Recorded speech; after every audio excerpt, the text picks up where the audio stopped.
नमस्कार दोस्तों, concept plus academy के ई लर्निंग प्रोग्राम में आपका स्वागत है। दोस्तों, इस वीडियो में हम बात करेंगे मिरर एंड लेंस के बारे में, दर्पण और लेंस के बारे में। दर्पण और लेंस से आपके एग्ज़ाम में कैसे क्वेश्चंस पूछे जाएंगे, इस पर कुछ इम्पॉर्टेंट बातें मैं आपको बता रहा हूँ। दर्पण को मिरर और लेंस को यहाँ पर मैं लेंस लिख रहा हूँ।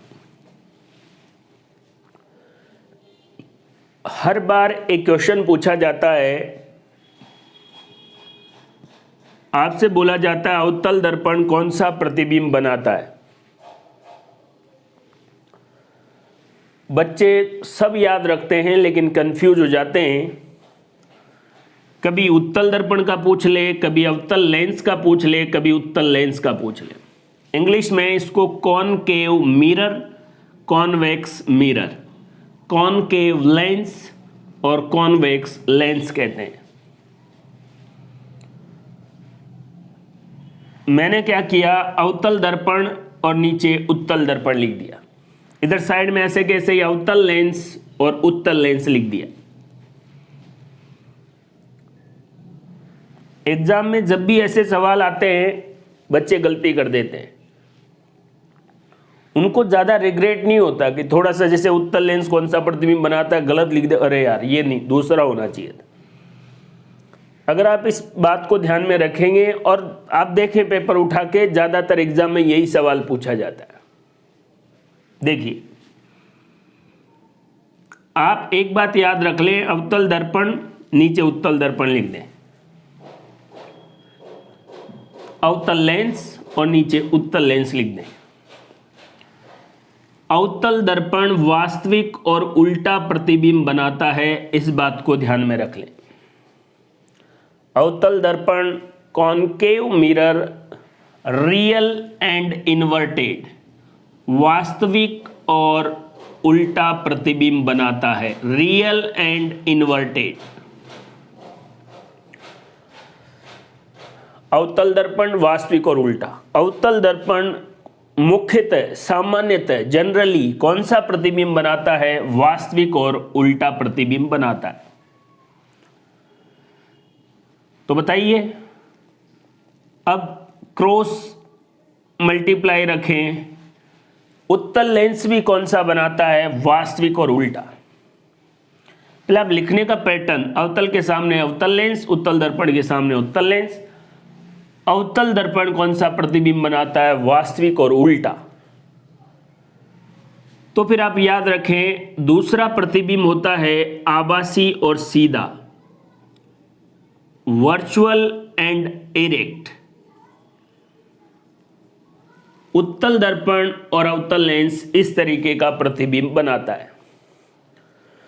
एक याद रख लें, फिर ये दोनों समान, जब वास्तविक और उल्टा ये दोनों बनाते हैं तो आभासी और सीधा ये दोनों बनाएंगे। दूसरी बात, जिस लेवल का आपका एग्जाम है उसमें कई बार ऑप्शन ही ऐसे दे दिए जाते हैं। देखिए, आभासी हमेशा क्या होगा, सीधा होगा, इस बात को ध्यान में रखें। और वास्तविक हमेशा उल्टा होगा। वाओ, वास्तविक हमेशा उल्टा होगा।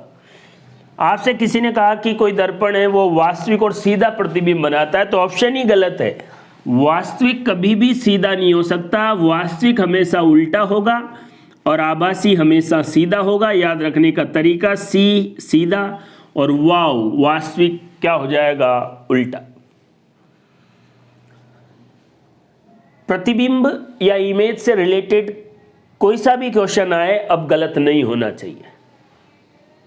एक जनरल सवाल यह भी आता है, प्रकाश को इकट्ठा करने वाला लेंस कहलाता अभिसारी लेंस, कन्वर्जिंग लेंस,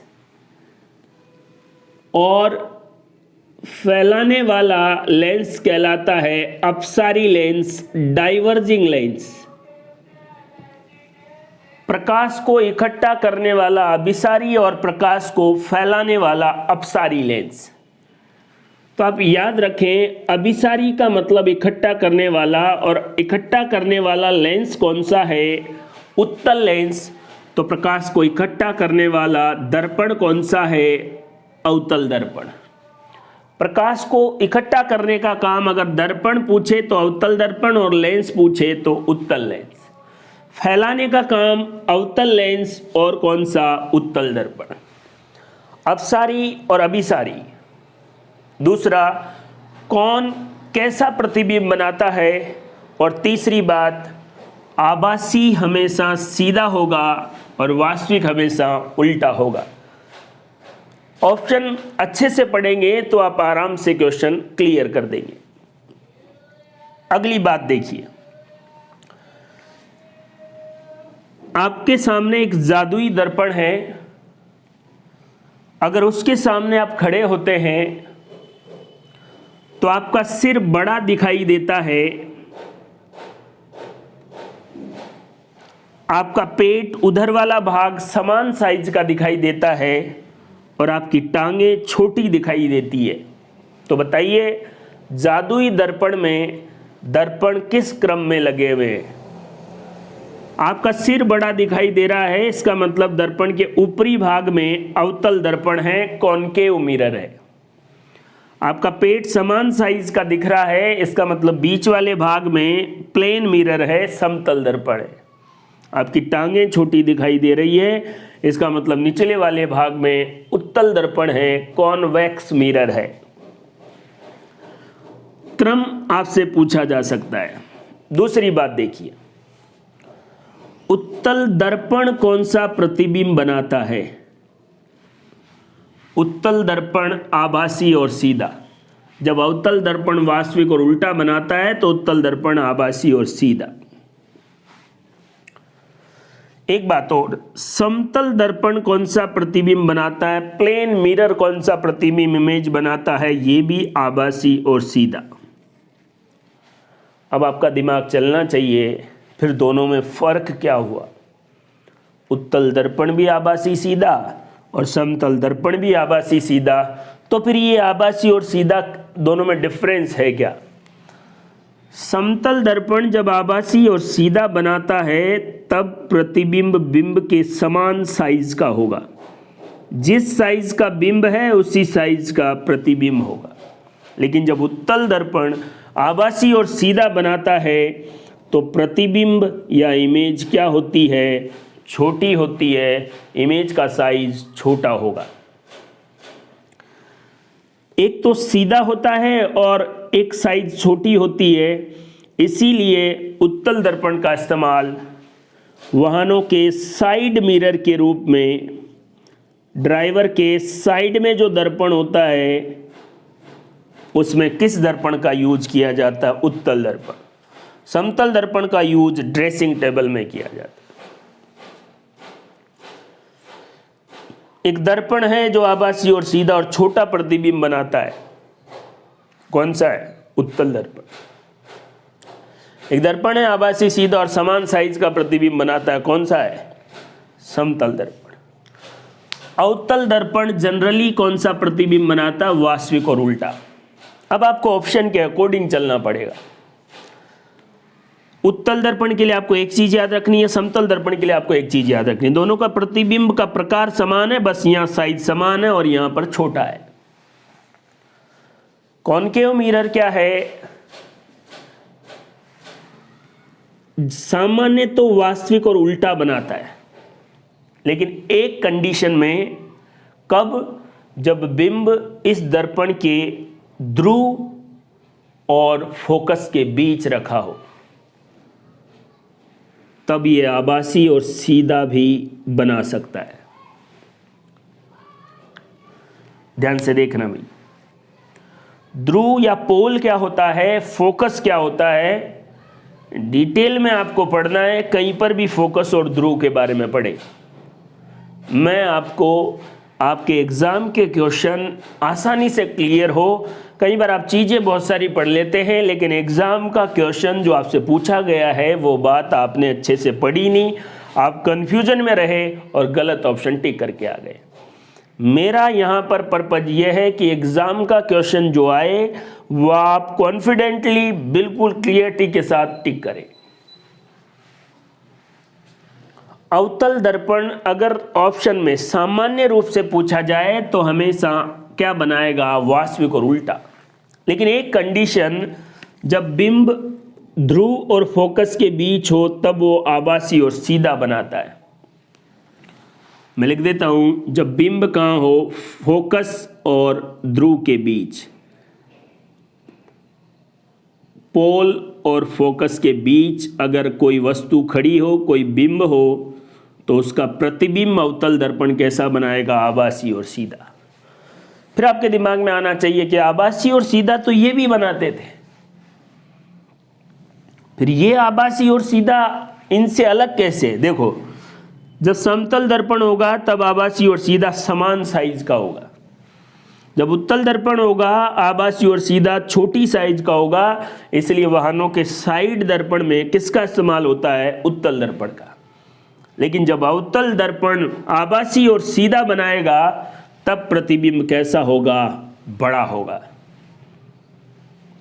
दोस्तों, सबसे आसान और इंपॉर्टेंट क्वेश्चन यही है। अगर आपको आभासी और सीधा और बड़ा प्रतिबिंब चाहिए तो अवतल दर्पण, छोटा प्रतिबिंब चाहिए तो उत्तल दर्पण, और समान साइज का चाहिए तो समतल दर्पण। लेकिन अगर आपको आभासी, सीधा और बड़ा चाहिए तब आपको बिंब जो वस्तु है वो फोकस और पी के बीच रखेंगे, किसके, अवतल दर्पण के। क्लियर हो गई बात। अब अवतल दर्पण बाकी टाइम वास्तविक और उल्टा बनाता है। अब वास्तविक उल्टा छोटा भी हो सकता है, समान साइज का भी हो सकता है और बड़ा भी हो सकता है। अवतल दर्पण ही एक ऐसा दर्पण है जो सभी साइज का प्रतिबिंब बनाता है, और उल्टा भी बनाता है और सीधा भी बनाता है। बस सीधा बड़ा ही बनाएगा, सीधा जो है वो छोटा और समान साइज का नहीं बना सकता। हाँ, वास्तविक और उल्टा छोटा भी बना सकता है, समान साइज का भी बना सकता है और बड़ा भी बना सकता है। अगर आपको अवतल दर्पण से समान साइज का प्रतिबिंब चाहिए, वास्तविक और उल्टा, तो उसके लिए भी आपको याद रखें, बिंब कहां पर रहेगा, सी पर। वक्रता केंद्र पर बिंब रहेगा और प्रतिबिंब भी कहां बनेगा, सी पर, C C. Centre of curvature, centre of curvature, वक्रता केंद्र। अगर वक्रता केंद्र पर बिंब रखेंगे तो प्रतिबिंब भी वक्रता केंद्र पर बनेगा और उसकी साइज क्या होगी, समान साइज। अवतल दर्पण, उत्तल दर्पण और समतल दर्पण, इससे संबंधित प्रतिबिंब जो है वो कैसे होते हैं, इसके बारे में मैंने आपको अच्छे से बता दिया है। दोस्तों, एग्जाम में सिंपल से क्वेश्चन भी पूछे जाते हैं। आपसे पूछा जाए समतल दर्पण या प्लेन मिरर की कर्वेचर या वक्रता। वक्रता का मतलब है घुमाव, तो समतल दर्पण में घुमाव होता ही नहीं है, इसलिए वक्रता या कर्वेचर 0। और इसकी फोकस दूरी या फोकल लेंथ कितनी होती है, इनफाइनाइट या अनंत।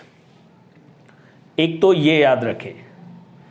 एक चीज और याद रखें कि एक टर्म आपसे पूछा जा सकता है, आवर्धन मैग्निफिकेशन, और मैग्निफिकेशन को लिखते हैं m से h'/h।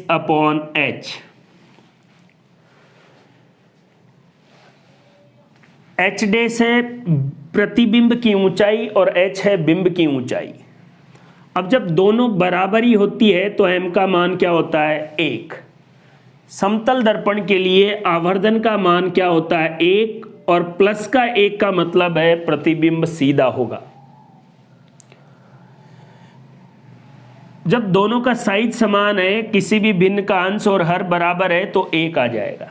तो समतल दर्पण के लिए 3 चीजें हो गई, वक्रता 0, फोकस दूरी अनंत, और आवर्धन प्लस में 1। प्लस का मतलब सीधा और 1 का मतलब है जितने साइज का बिंब है उतने ही साइज का प्रतिबिंब होगा।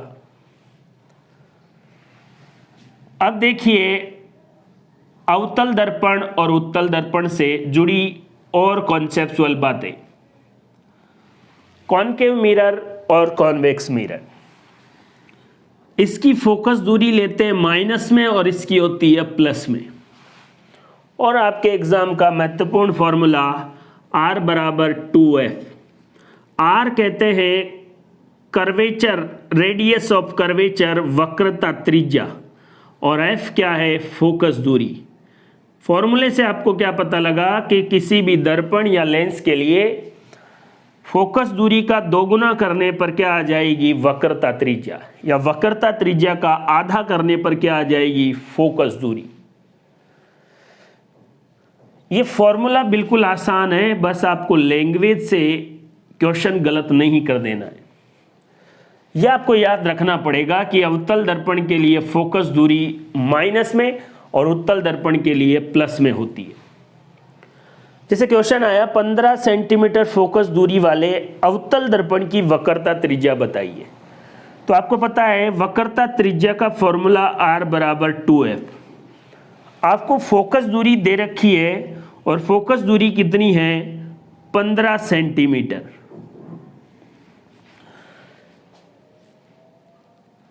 यहां पर कहीं भी प्लस माइनस नहीं बोला है, लेकिन आपको समझना पड़ेगा कि अवतल दर्पण दे रखा है और अवतल दर्पण के लिए फोकस दूरी क्या होती है, माइनस में। तो इसको माइनस में लिखेंगे और जो रिजल्ट आएगा वो माइनस के 30 सेंटीमीटर आएगा। ऑप्शन में प्लस के 30 भी होगा और बच्चा आराम से खुशी खुशी गलत करके आएगा। ज्यादा डिटेल बात नहीं कर रहे हैं। देखो, समतल दर्पण के लिए फोकस दूरी अनंत, अवतल दर्पण के लिए माइनस में और उत्तल दर्पण के लिए प्लस में होगी।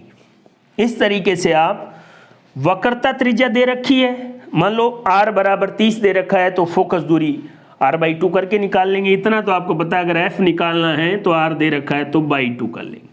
बस याद रखना है कि अवतल दर्पण के लिए फोकस दूरी माइनस में और उत्तल दर्पण के लिए प्लस में। जब फोकस दूरी माइनस में है तो वक्रता त्रिज्या भी क्या होगी, माइनस में।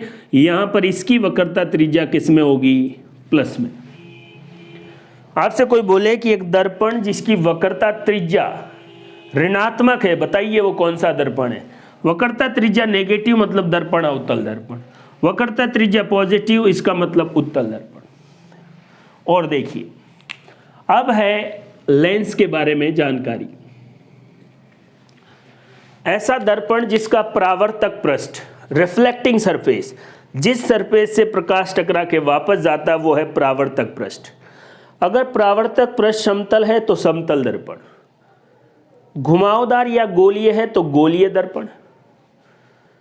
गोलीय दर्पण अगर ऐसा आपकी तरफ ऐसे है तो अवतल दर्पण, और ये है तो उत्तल दर्पण। आपसे अवतल दर्पण उत्तल दर्पण इसकी परिभाषा कोई नहीं पूछ रहा है। ऐसा लेंस क्या है, दो पृष्ठों से घिरा पारदर्शी माध्यम लेंस कहलाता है। और लेंस भी दो टाइप के होते हैं, अवतल लेंस और उत्तल लेंस। उत्तल लेंस के बारे में मैं आपको बता चुका हूं कि यह प्रकाश को इकट्ठा करता है, इसलिए इसको कहते हैं अभिसारी लेंस, कन्वर्जिंग लेंस। और अवतल लेंस प्रकाश को फैलाता है, इसलिए इसको कहते हैं अपसारी लेंस, डाइवर्जिंग लेंस। ध्यान से देखिए, दो पृष्ठों से घिरा पारदर्शी माध्यम लेंस कहलाता है। एक पृष्ठ और ये दूसरा पृष्ठ, दो पृष्ठों से घिरा ये जो पारदर्शी माध्यम है ये लेंस है। अवतल लेंस को अपसारी लेंस और उत्तल लेंस को अभिसारी लेंस कहते हैं। परिभाषा देखिए, ऐसा लेंस जिसके किनारे चौड़े हों और बीच वाला भाग पतला हो, किनारे मोटे और बीच में से पतला हो, ऐसा ऐसा लेंस अवतल लेंस। और किनारों से पतला और बीच में से मोटा हो, ऐसा लेंस उत्तल लेंस। इसको बाई कॉनकेव भी कहा जा सकता है, बाई कॉनकेव लेंस, द्वि अवतल लेंस, क्योंकि इधर से भी अवतल इधर से भी अवतल, तो कोई नया सोचने की जरूरत नहीं है। इसी को द्वि उत्तल भी कहा जा सकता है, बाई कॉन्वेक्स लेंस। उत्तल बोलो चाहे द्वि उत्तल बोलो, बात एक ही है। अवतल बोलो या द्वि अवतल बोलो, बात एक ही है। किनारों से मोटा और बीच में से पतला हो तो अवतल लेंस, और किनारों से पतला और बीच में से मोटा हो तो उत्तल लेंस। आपको याद रखना है कि अवतल लेंस के लिए फोकस दूरी क्या होती है, माइनस में, और उत्तल लेंस के लिए किस में होती है, प्लस में। एक शब्द होता है लेंस समता, पावर ऑफ लेंस। ध्यान से देखना, यहां से क्वेश्चन पूछा जाता है। लेंस समता या पावर ऑफ लेंस क्या होती है? देखो, लेंस की समता, और लेंस करता क्या है?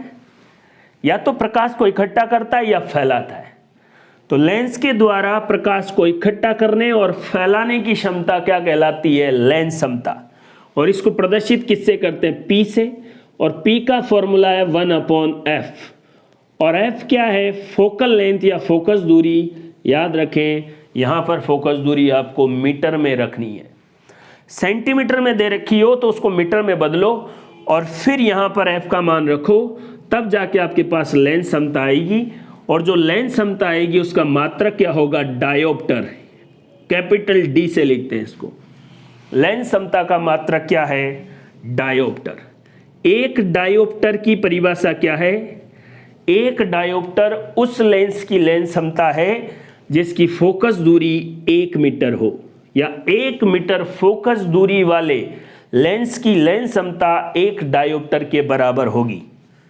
और डायोप्टर को कैपिटल D से प्रदर्शित करेंगे। अब देखो, अगर F नेगेटिव है तो P लेंस समता भी क्या होगी? नेगेटिव। अवतल लेंस की लेंस समता नेगेटिव और उत्तल लेंस की लेंस समता किसमें होगी? पॉजिटिव होगी। अवतल लेंस की लेंस समता किसमें होगी? नेगेटिव। और उत्तल लेंस की लेंस समता किसमें होगी? पॉजिटिव। ये देखिए, क्यों? क्योंकि अवतल लेंस के लिए फोकस दूरी नेगेटिव है और उत्तल लेंस के लिए फोकस दूरी पॉजिटिव है। आपसे कोई कहे कि चश्मे का नंबर नेगेटिव में है, इसका मतलब उसकी लेंस समता P क्या है? नेगेटिव। और P नेगेटिव किसकी है? अवतल लेंस की, मतलब उसके चश्मे में अवतल लेंस लगे।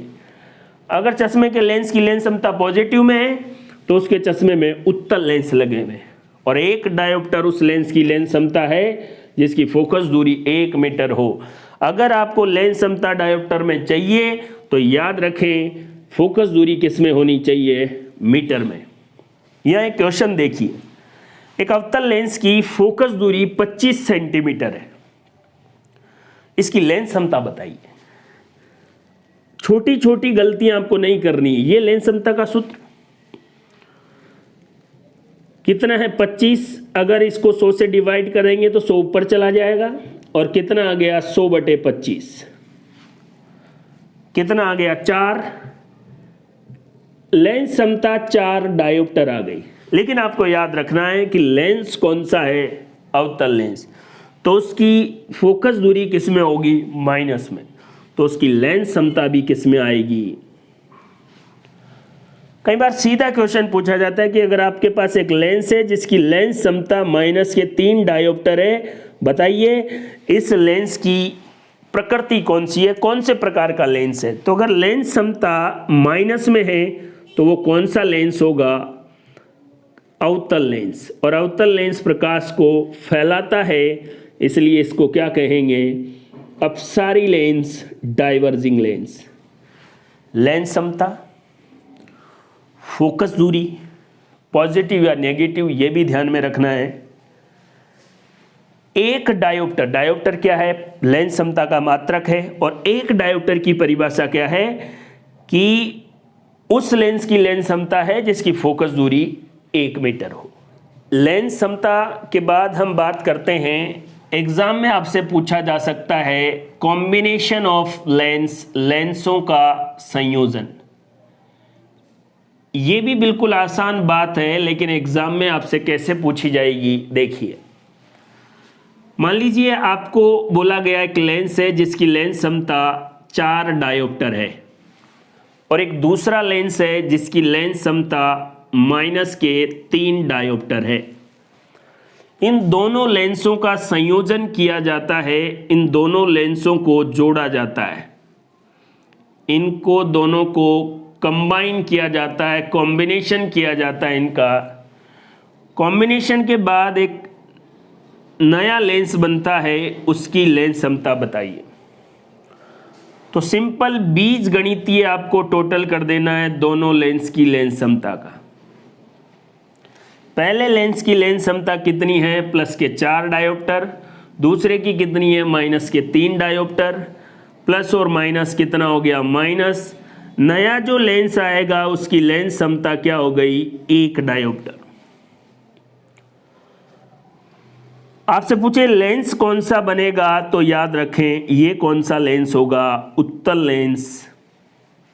अगर दो लेंसों को आपस में कंबाइन कर दिया जाए तो फिर वो किसकी तरह व्यवहार करेंगे, 1 डायोप्टर वाले उत्तल लेंस की तरफ। बताइए, 1 डायोप्टर उस लेंस की लेंस क्षमता है जिसकी फोकस दूरी क्या हो, 1 मीटर हो।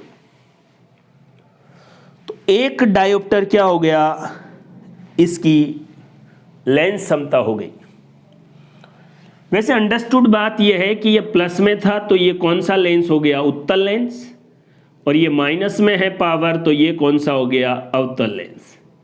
एग्जाम में कई बार आपको ये प्लस माइनस नहीं देके लेंस का नाम देगा कि एक लेंस उत्तल लेंस जिसकी लेंस क्षमता 4 डायोप्टर, एक अवतल लेंस जिसकी लेंस क्षमता 3 डायोप्टर है, दोनों को एक साथ कंबाइन करके रखा जाए तो ये परिणामी किसकी तरह व्यवहार करेंगे। तो तब आपको समझना है कि अवतल लेंस की लेंस क्षमता को माइनस में मानना है और क्या आ जाएगा, 1 डायोप्टर। लेंस से रिलेटेड जो क्वेश्चन है वो यहां से भी पूछे जाते हैं। एक रोग है जिसका नाम है निकट दृष्टि दोष, जिसको कहते हैं मायोपिया। क्या कहेंगे, मायोपिया। दूसरा रोग है जिसका नाम है दूरदृष्टि दोष, और इसको क्या कहेंगे, हाइपरमेट्रोपिया। हाइपरमेट्रोपिया क्या कहेंगे इसको। और तीसरा है जरा दृष्टि दोष, जरा दृष्टि दोष, और इसको क्या कहेंगे, प्रेसबायोपिया। प्रेसबायोपिया, ये 3 डिजीज है। पहले तो काम की बात मैं आपको बता दूं, दूरदृष्टि दोष के संशोधन के लिए, उपचार के लिए, करेक्शन के लिए, देखो ऊ आ रहा ना, इसलिए लेंस कौन सा लगेगा, उत्तल लेंस। और उत्तल लेंस की लेंस क्षमता किस में होती है, प्लस में। अगर किसी को दूरदृष्टि दोष है तो उसको कौन सा लगेगा, उत्तल लेंस, और इसकी लेंस क्षमता पॉजिटिव। चश्मे में जो लेंस होंगे वो पॉजिटिव लेंस क्षमता वाले होंगे।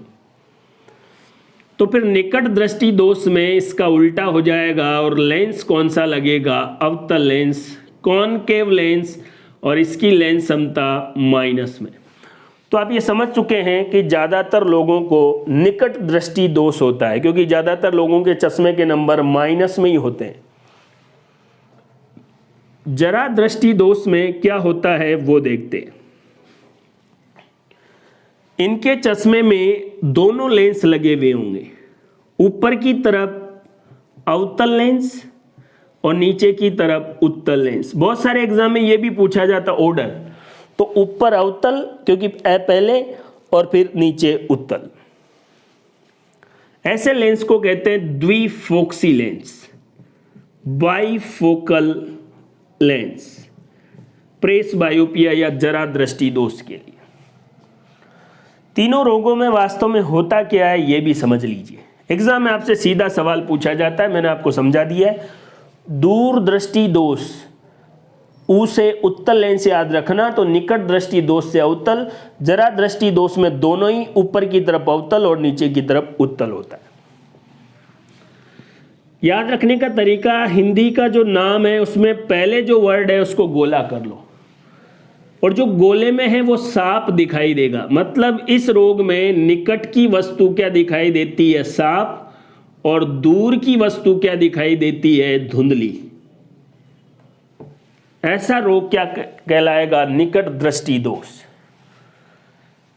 इस सवाल को आपसे ऐसे भी पूछा जा सकता है कि राम अपने कक्षा की आखिरी पंक्ति में बैठा हुआ है, उसे श्याम पट धुंधला दिखाई देता है, उसे कौन सा रोग है। आखिरी पंक्ति में मतलब दूर बैठा हुआ है और दूर की वस्तु धुंधली दिखाई दे रही है, इसका मतलब कौन सा रोग है, निकट दृष्टि दोष। कंफ्यूज होने की जरूरत नहीं है। पेपर में जहां पर जो है निकट गोला करें उसको, और निकट की वस्तु क्या है, सांप, तो दूर की धुंधली। जैसे यहां देखिए दूर की वस्तु क्या होगी, साफ, और निकट की वस्तु क्या होगी, धुंधली। अगर राम सबसे आगे की पंक्ति में बैठा है और फिर भी उसको श्याम पट धुंधला दिखाई दे रहा है, इसका मतलब उसको क्या होता है, दूरदृष्टि दोष, क्योंकि उसको निकट की वस्तु धुंधली दिखाई दे रही है और दूर की वस्तु क्या दिखाई देगी, साफ दिखाई देगी। तो दूरदृष्टि दोष, दूर की वस्तु साफ, निकट की धुंधली। निकट दृष्टि दोष, निकट की वस्तु साफ, जो गोले में है वो साफ और उसका अपोजिट धुंधला दिखाई देगा। निकट दृष्टि दोष ठीक करना है तो अवतल लेंस लगाना पड़ेगा जिसकी लेंस क्षमता माइनस में, दूरदृष्टि दोष के लिए उत्तल लेंस जिसकी लेंस क्षमता प्लस में होती है। और ये प्लस में क्यों होती है, क्योंकि इसकी फोकस दूरी क्या होती है, माइनस में, और इसकी फोकस दूरी किस में होती है, प्लस में। फोकस दूरी प्लस में तो लेंस क्षमता भी प्लस में, फोकस दूरी माइनस में तो लेंस क्षमता भी माइनस में होती है। चरा का मतलब बुढ़ापा। 45 साल की उम्र के बाद लोगों को न दूर का ढंग से दिखता है न पास का ढंग से दिखता है, इसलिए द्विफोक्सी लेंस, ऊपर की तरफ अवतल और नीचे की तरफ उत्तल लेंस लगाया जाता है। मोतियाबिंद बिंद के उपचार के लिए संस्पर्श या इंट्राओक्यूलर लेंस लगाए जाते हैं, कैटारैक्ट या मोतियाबिंद। लेंस से रिलेटेड कैसे क्वेश्चन आते हैं, दर्पण से रिलेटेड कैसे क्वेश्चन आते हैं, ये मैंने आपको अच्छे से बता दी है। आपके एग्जाम में दर्पण और लेंस से कोई क्वेश्चन पूछा जाएगा, इस वीडियो के बाहर नहीं होगा। बस आप इस वीडियो को अच्छे से समझें, बार बार देखें, नोट्स बनाएं और चीज़ों को याद रखें। कंपटीशन एग्ज़ाम यही है, आपके पास क्वेश्चन है और 4 ऑप्शन है। पढ़ने के लिए चीज़ें बहुत है, लेकिन मैं आपके एग्ज़ाम के अकॉर्डिंग आपको कम से कम समय में ज़्यादा से ज़्यादा चीज़ें मिले, और मेरा टारगेट है एग्ज़ाम में सवाल वही आए जो यहाँ पर मैंने अच्छे से समझाया है। बहुत सारी बातें पढ़ने के बाद आपको यही पता नहीं है दूरदृष्टि दोष में होता क्या है। एग्ज़ाम में लिखा हुआ आएगा दूरदृष्टि दोष, उसमें दूर को गोला कर लो, जो गोले में है वो साफ दिखाई देगा और उसका अपोजिट धुंधला दिखाई देगा। और इसके उपचार के लिए ये मात्रा रही ऊ, तो दूरदृष्टि दोष का कौन सा है उपचार के लिए, उत्तल लेंस। तो निकट के लिए कौन सा है, अवतल लेंस। जरा दृष्टि दोष में ऊपर कौन सा होगा, क्योंकि अल्फ़ाबेटिकली हिंदी में अ, उसके बाद 2-3 अ, आ, ई, फिर आएगा ऊ, तो पहले ऊपर कौन सा लगेगा, अवतल, और नीचे कौन सा लगेगा, उत्तल लेंस। इसको कहेंगे द्विफोक्सी लेंस। तो इस तरीके से आपका दर्पण और लेंस वाला टॉपिक कंप्लीट। अपनी तैयारी को शानदार रखें। थैंक यू, धन्यवाद।